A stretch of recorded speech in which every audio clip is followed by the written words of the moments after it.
បាទខ្ញុំបាទហេងថាសវុតសូមគោរពបងប្អូនជនជាតិខ្មែរទាំងអស់ប្រសង់ជាទីសក្ការៈខ្ញុំបានឃើញរូបភាពនេះខ្ញុំក្តុកក្តួលនៅក្នុងអារម្មណ៍ជាខ្លាំងខ្ញុំចង់សួរថាតើបងប្អូនខ្មែរទាំងអស់នៅពេលឃើញរូបទារកមួយរូបដែលកើតមកអត់មានឪពុក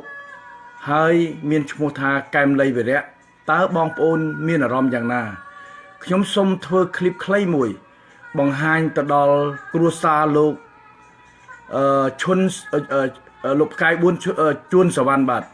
ប្រសិនបើថ្ងៃក្រោយថ្ងៃណាមួយគេបាញ់លោកស្លាប់ហើយប្រពន្ធលោកកើតកូនរបៀបនេះសម្រាលកូនរបៀបនេះតើលោកមានអារម្មណ៍យ៉ាងណាលោកហ៊ុនសែនក៏ដូចនេះដែរលោកហ៊ុនម៉ាណែតហ៊ុនម៉ាណីនិងហ៊ុនម៉ាណិតបើសិនជាថ្ងៃក្រោយប្រពន្ធរបស់លោកភរិយារបស់លោកណាសម្រាលបុត្រហើយស្រាប់តែគេបាញ់លោកស្លាប់តើលោកមានអារម្មណ៍យ៉ាងណាដូច្នេះសំណួរនេះខ្ញុំសូមសួរដល់ត្រកូលហ៊ុនជាពិសេសហ៊ុនតូថ្ងៃណាមួយនៅពេលដែលហ៊ុនតូមានប្រពន្ធមានកូនប្រពន្ធរបស់ហ៊ុនតូសម្រាលបុត្រប៉ុន្តែហ៊ុនតូត្រូវគេបាញ់ស្លាប់ឬក៏ជាប់គុកអក្រិតតើហ៊ុនតូមានអារម្មណ៍យ៉ាងណាតើស្លុនសែនមានអារម្មណ៍ដល់បុត្រត្រាម្នាក់នេះដែរទេបាទដូច្នេះខ្ញុំអធិប្បាយវិញហើយទេ